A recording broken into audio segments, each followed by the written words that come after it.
Welcome back. I'm Andy Kim, your Dr. Finance, and I'm going to give you some notes about the valuation using relative valuation technique. Here, I'm going to talk about the analytical understanding, analysis, mathematical analysis for PE ratio and PB ratio kind of things. So let's go one by one.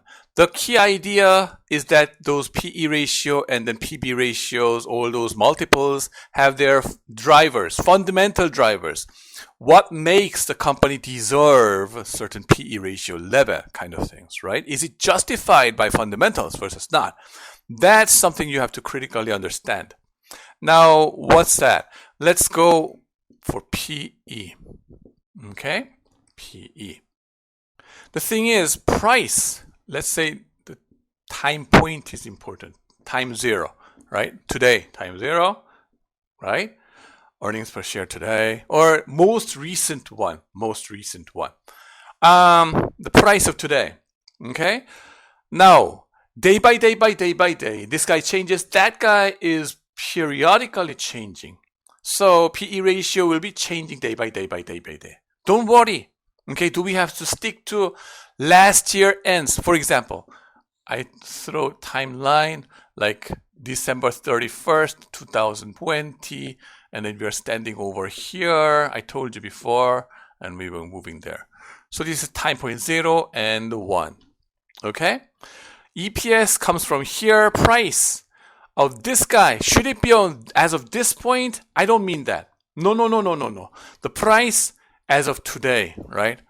Just good enough. We can be just, you don't have to be nitty gritty exact for this part, okay? It's just today's price compared to most recent EPS.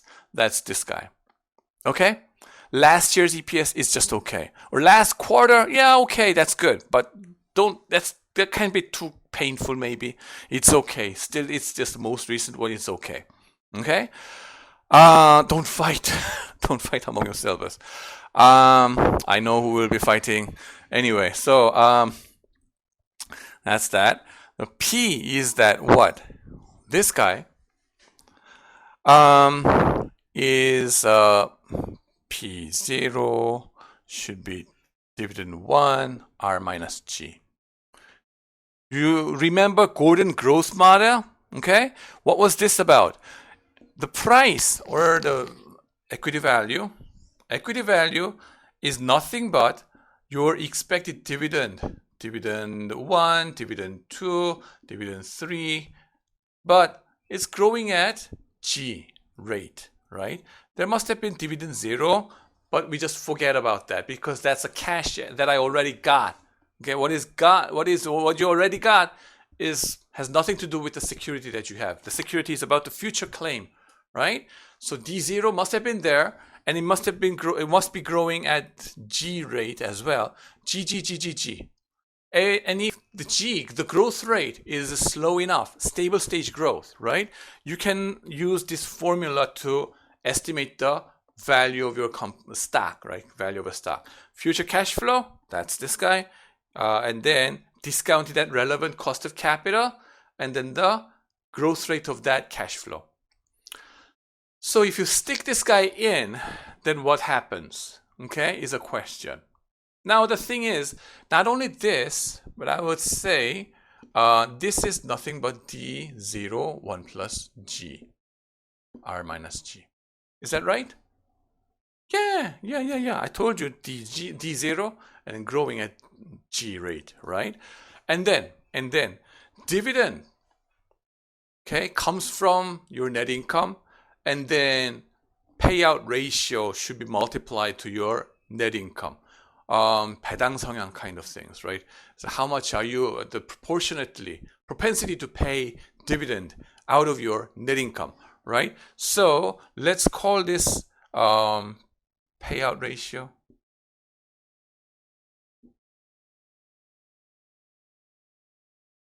To be rho.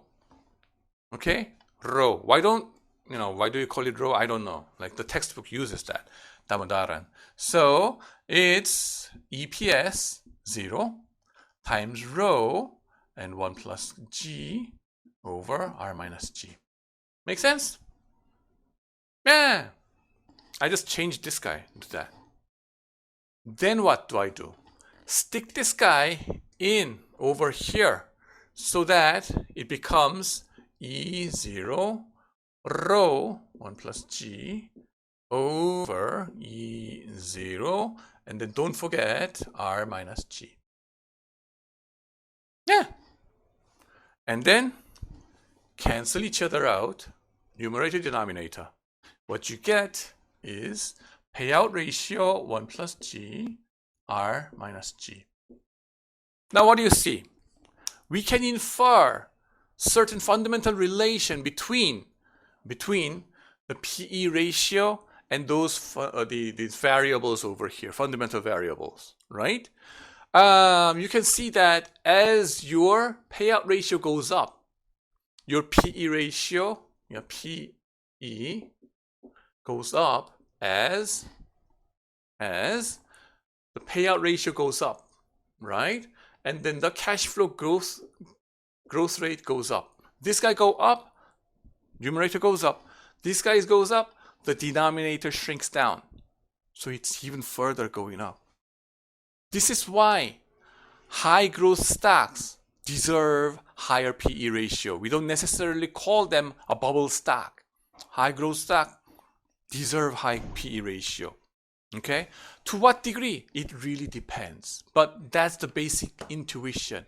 Okay? Growth stock is about growth rate, they say it, right? Growth stock. 성장주 사세요. It's like Tesla, 천슬라, like 1200슬라. Anyway, so that's that. Okay? Meta. Yes, of course. And then what? R is about what? Risk. You remember CAPM, right? Ri is Rf plus beta Rm minus Rf. So beta, let's say beta I goes down, right? Goes down. Lower risk. Yeah, did I say? Yeah, can you see it? No. I should write it over here. As beta goes down, right? Lower risk, then lower discount rate, lower risk, lower discount rate, and then higher PE ratio. Okay? So the company gets safer, the better pricing, higher PE ratio. And then risk-free rate, RF, right? The central bankers talk about the risk-free rate, right? The risk-free rate, if it goes down, then the PE ratio goes up. Low interest regime, high PE ratio. But nowadays we are afraid of what? Inflation, so that the risk-free rate will go up, which is bad for PE ratio. That's what's going on. And then market risk premium, right? RM minus RF, market risk premium going down, then your PE ratio will go up. Make sense? So that's the basic fundamental relation that we can identify using this mathematical analysis, right? Now, having said that, how can you test or check it, right? This is important for your quantamental analysis, and then your stock recommendation. This is what I always tell my corner student, the students who are doing the valuation thing. I don't know how much they have taken it in their exercises, but this is the idea. Your vertical axis, you will get a data. You will get a data of, you first need to get a data of PE ratio, okay? Or you can construct it your own way. PE ratio, and then you get a data of thousands of different companies, payout ratio, and then the growth rate. This one, you need an expected growth rate announced by equity analyst, right? Expected growth rate of net income, and then you get a data of beta, and then what else do you have? Right, growth rate, and then risk-free rate. And you don't need those much, right? But let's narrow down to this one. And here, you can think about univariate regression, one variable regression. You can run a scatter plot, okay? You know, you get a lot of thousands of different companies. Let's say Kakao Bank, and then Beta Asset, or I don't know why they have to be there. But all these different companies, variables, the values will be downloaded from the data guide. What do you do? Well, take this guy as a y variable and take that guy as the payout ratio as your x variable. So payout ratio, and then this is PE multiple, right? Then tens of different companies, they will have a scatter plot like this. Payout ratio cannot be negative anyway, but the positive side, right? The thing is, how will it line up? The idea, the economics, right? The economics tells us that the relation has to be positive. More likely than not, you will see a positive relation going on like this, okay? Would I always get a positive graph like this in a regression? The answer is no, because there are so many randomness going on. But the economic theory predicts, right? The analytical relation predicts that this has to be positive. And let's assume you found a positive regression line like this, okay? Based on today's PE ratio and the most recent payout ratio data. Now, what? The stocks lined up close to this line, are they overvalued or undervalued? The stocks in a reasonably close area over here in this band. These are correctly priced stocks, I would say, okay? But those stocks over here and there, let's say, this guy, their payout ratio is very low, but how come the PE ratio is very high like this? Suspicious. Our prediction is that it will go down, down, down later. So what do? Short sell it, okay? How about this guy over here? The payout ratio is so high, then it deserves higher PE ratio. So what do? What's our trading strategy? Buy it.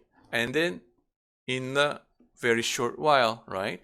In a month or two, it will go up. Okay? That's the idea. The guy is nearby this one, okay? Don't touch it. Hold. So what? Buy, hold, sell recommendation. You can write it, okay? By just data downloading and doing a scatter plot and drawing some regression line like this, you can quickly identify which group of stocks are undervalued, which group of stocks are overvalued. Very easy, very quick. You can run 1,000 times, and every day you can enjoy doing this. And you can, automate all this process and do it robot trading yourself. We call it quantimeter tradings, right? And then, so this is based on the payout ratio. And it's bothering. I gained so much weight. So anyway, I should be in a diet. Anyway, so that's that. Is payout ratio the only thing that we have to work on? The answer is no. No. Are we going to get a right answer by using this payout ratio and PE multiples only? The answer is no. I always say there is no strict correct answer. It's art and science together. You have to work it out, and your experience matters over there. Try everything and get some convincing evidence, a series of convincing evidence. Write it out in your report, okay? Instead of payout ratio, you can try, growth rate. Expected growth rate by the analyst, right? Expected growth rate of the analyst. You collect those data and then use it as X variable and this guy as Y variable in your spreadsheet. And what would happen? Again, the higher growth rate that people anticipate, the higher PE ratio they will deserve, right? Like this. It will line up like this. And if you run a regression, it may give you this kind of regression line. And then whatever dots, whatever observations that's reasonably close enough, forget about that. That's just correctly priced, efficiently priced. But the ones that are distant, so much far away from it, you identify this guy as undervalued one, and then it will go up to the regression line pretty soon. So buy recommendation. That guy may be over here, a sell recommendation. It's overpriced, controlling for the growth rate, right? Once you control for the growth rate, this is too much up. That's why we short sell it. So you can take some long short position between these two, relative long short. Okay. Then the question becomes how much, what should be the bandwidth over here? Okay. This guy, okay, the bandwidth, something called standard error, okay, in your regression result will serve this purpose. In your Excel spreadsheet, you can run a regression and you can obtain standard error of the whole regression result, and that's gonna serve your purpose. Okay,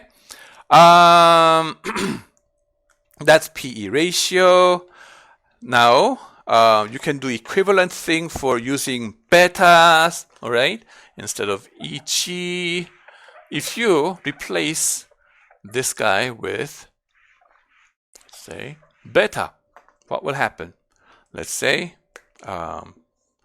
again, the y-axis has to be always your multiple, okay? Dependent variable and beta of your stock, okay? Then it will line up like what? Economic theory predicts that it has to be like this.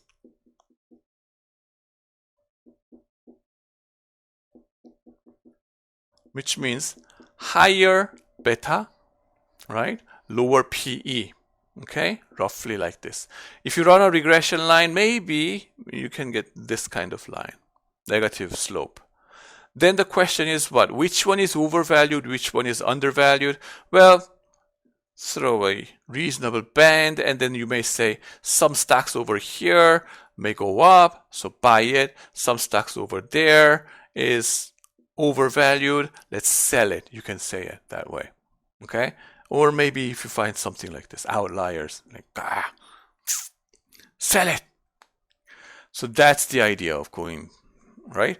I'm going to demonstrate how to do this kind of things using those data guide thing in the next video, so wait for that. Now, what else do we have? We did it for PE multiple. You may wonder, right?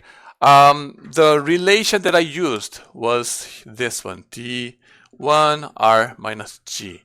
That's Gordon growth model. And then it seems like I may have given you the impression that you can only use this relation only when the growth rate is small or stable stage growth. Some of you may question, can we use this kind of ideas for fast-growing companies? For example, the companies whose growth rate will be like 100% or something, explosive growth, right, going into the future. You can still use this kind of ideas, right? Analytical tools, I mean, the detailed analytical formulas will be much more complicated, but you don't need that complication. You get the key intuition from here anyway. The simpler model takes you a long way, okay?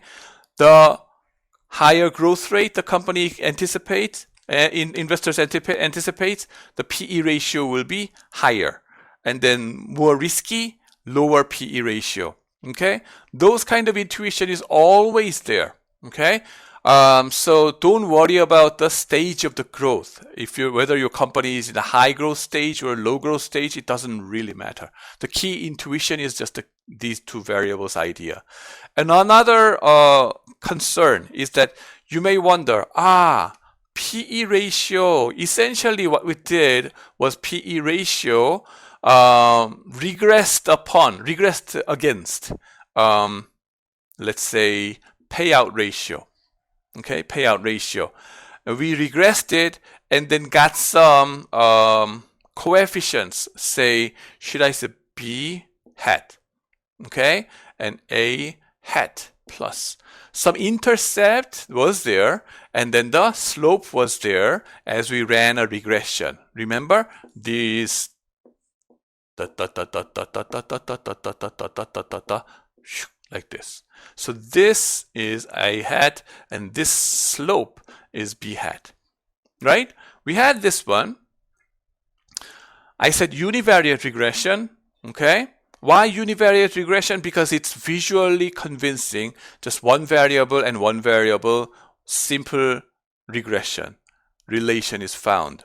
You can eyeball and then identify those undervalued stocks.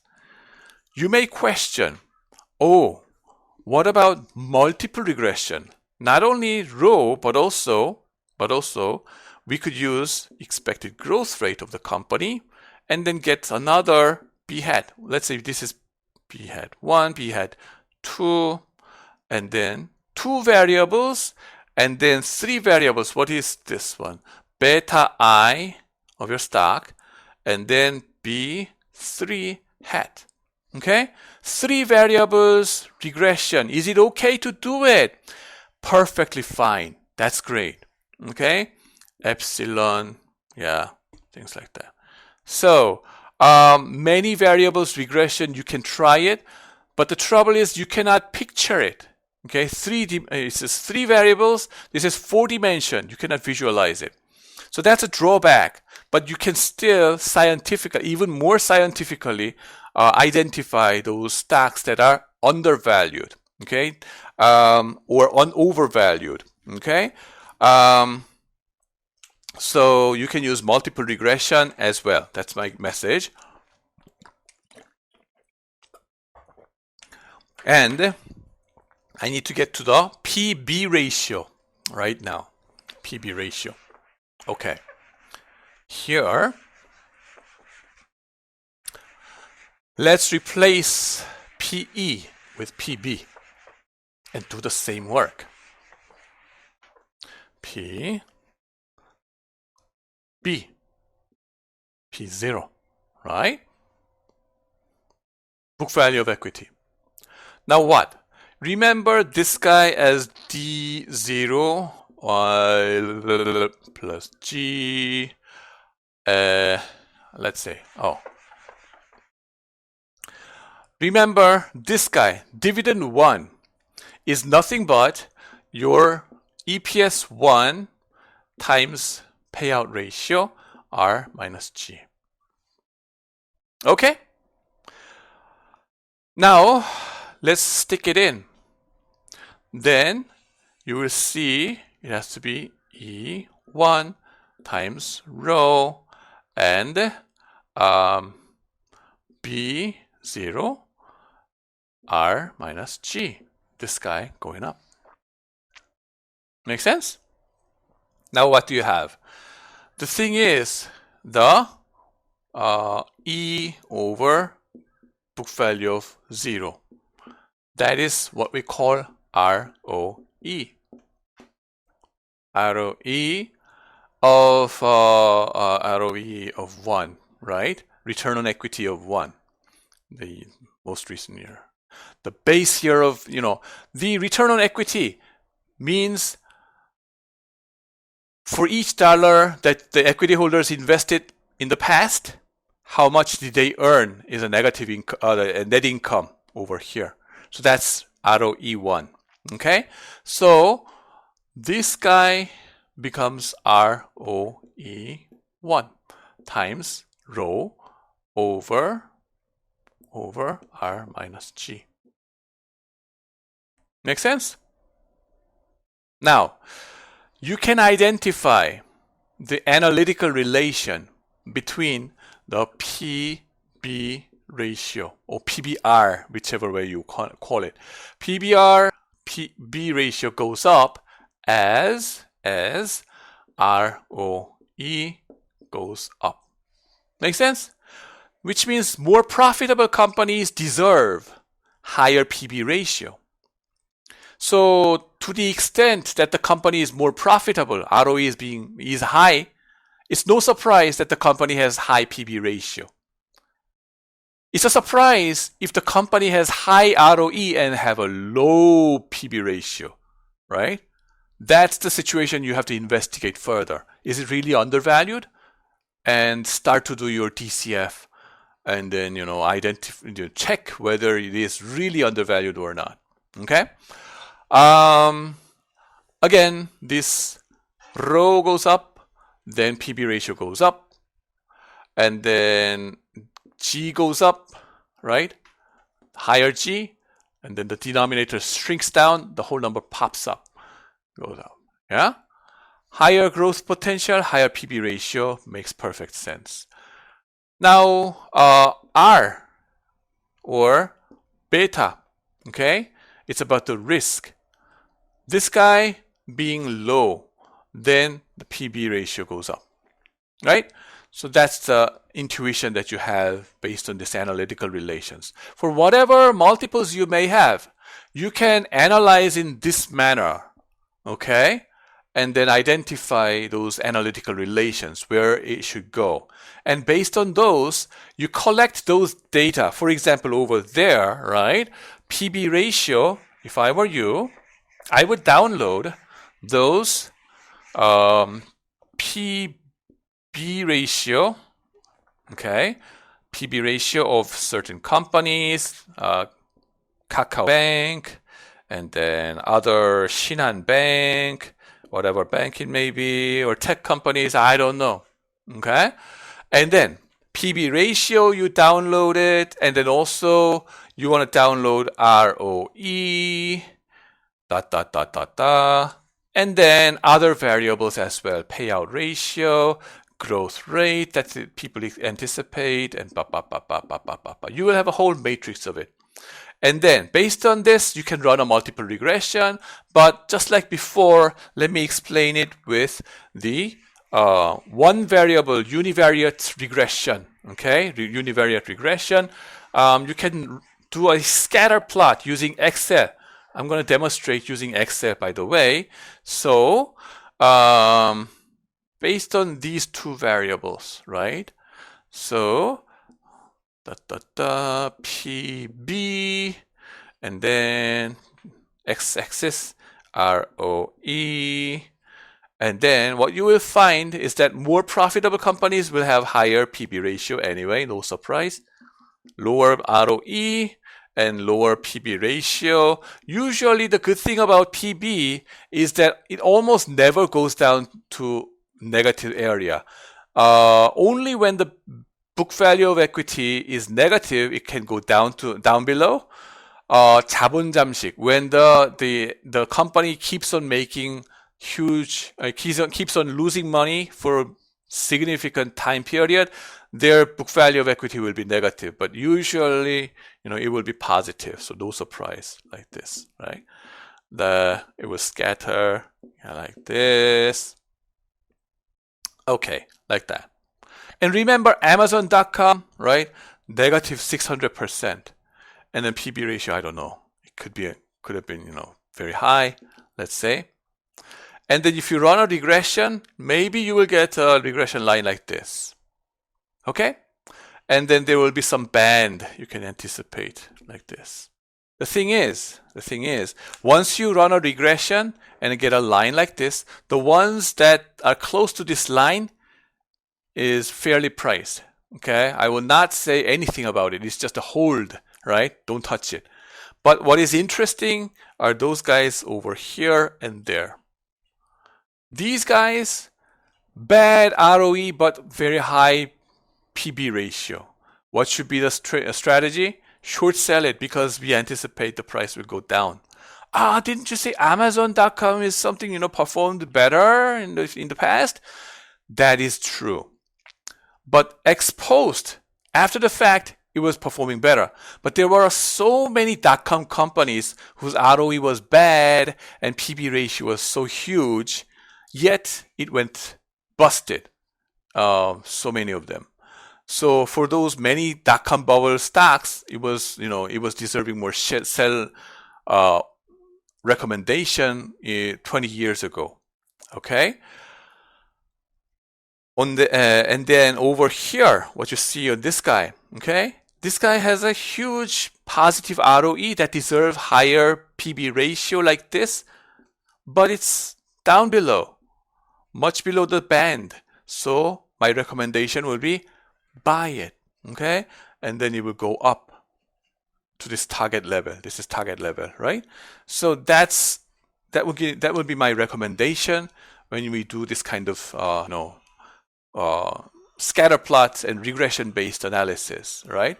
Quantimental, another name of it, right? And you will see period by period or month by month, week by week, this kind of scatter plot changes because your numerator, the price, changes every day. Okay? And then your denominator changes infrequently. Okay? And then there are a lot of randomness getting in. So you'll have to do a whole bunch of regressions like this and identify the ones that keep on coming with the same recommendation, right? PB ratio and ROE is a great tool to do that, okay? But that's not 100% correct. There's always a type 2 error kind of things, type 1 error, type 2 error kind of things, and then randomness getting in. So you want to try with other variables, okay? For PB, not just ROE, but let's say payout ratio, and then growth rate, and then beta, and that kind of things, and it would be like that.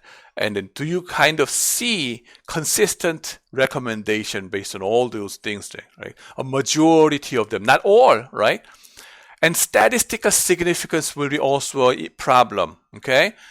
This, I just drew a drastic positive sloped lines for pedagogical purpose because the analytical relation is positive. But when you get to data, you will realize, that does not happen that frequently. And that's why you have to try all different regressions, okay? Different variables to justify your argument and intuition, okay? Yeah, so that's that. Again, you can also run a multiple regression, not only just using one single explanatory variables, but whole bunch of regression controls or explanatory variables on your right-hand side, right? And then identify those undervalued stocks and overvalued stocks, right? Like that. I tell the corner guys many, many times, right? Don't just dive into DCF right away, okay? They typically identify, I'm going to analyze a Brits company, for example, over here, right? Speaker company. Why? It's just thrown out by the 선배님들, right? They said it's good. Let's study it. Is that good? Really good? Or for example, Blue Yeti. I'm going to analyze Blue Yeti as using DCF. Why? Because I like that company.